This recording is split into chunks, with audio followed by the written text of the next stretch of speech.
नमस्कार, मैं doctor Surendra Singh, assistant professor BSR government arts college Alwar. आज मैं BA पार्ट फर्स्ट के राजनीति विज्ञान के फर्स्ट पेपर राजनीति विज्ञान के मूल आधार के 8वें अध्याय राजनीतिक व्यवस्था चैप्टर में से राजनीतिक व्यवस्था के कार्यों के बारे में अध्ययन करवाऊंगा। राजनीतिक व्यवस्था सिद्धांत के प्रतिपादकों ने 4 ऐसे कामों का उल्लेख किया है जो प्रत्येक राजनीतिक व्यवस्था को कम अधिक रूप में अनिवार्य रूप से करने होते हैं। इन कार्यों का ठीक प्रकार से निष्पादन न होने पर प्रत्येक राजनीतिक व्यवस्था विखंडित होने की स्थिति में पहुंच सकती है। राजनीतिक व्यवस्था के काम हैं: नंबर 1, चयन और संयुक्तिकरण का काम। प्रत्येक राजनीतिक व्यवस्था में संघर्ष और विभेद उत्पन्न होना नितांत स्वाभाविक है। राजनीतिक व्यवस्था को समाज में उत्पन्न होने वाले इन संघर्षों और विभेदों को ऐसी सीमाओं में रखना होता है जिससे वे राजनीतिक व्यवस्था के लिए घातक नहीं बन सकें। इसके लिए राजनीतिक व्यवस्था को उन मांगों पर ध्यान देना होता है जो मांगे राजनीतिक समुदाय द्वारा राजनीतिक व्यवस्था के सम्मुख समाधान के लिए प्रस्तुत की जाती हैं। प्रत्येक समाज में इस प्रकार की मांगें असंख्य होती हैं और कोई भी राजनीतिक व्यवस्था इनमें से केवल कुछ ही मांगों को पूरा करने की सामर्थ्य रखती है। अतः राजनीतिक व्यवस्था को इन मांगों को लेकर 2 काम करने होते हैं।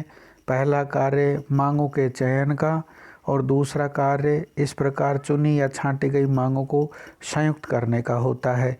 इसके साथ ही मांगों की प्राथमिकताओं का निर्धारण किया जाता है। नंबर 2, रूपांतरण या निर्गत कार्य।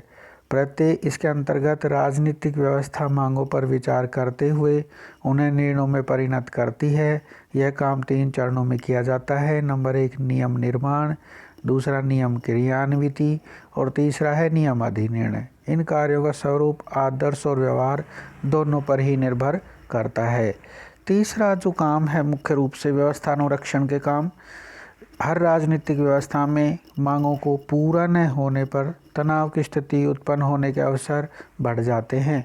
इससे राजनीतिक व्यवस्था की रूपांतरण प्रक्रिया पर दबाव बढ़ जाता है।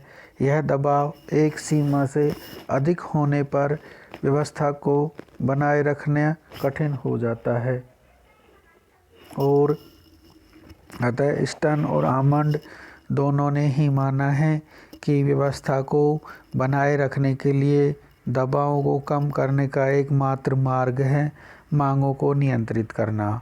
मांगों को नियंत्रित करने का यह काम निम्न के माध्यम से किया जा सकता है: राजनीतिक दलों और हित समूहों के आधार पर। नंबर 2, संचार माध्यमों के आधार पर। प्रेस, रेडियो और दूरदर्शन कुछ मांगों के औचित्य और कुछ मांगों को तत्काल स्वीकार करने में कठिनाइयों का उल्लेख कर सकते हैं।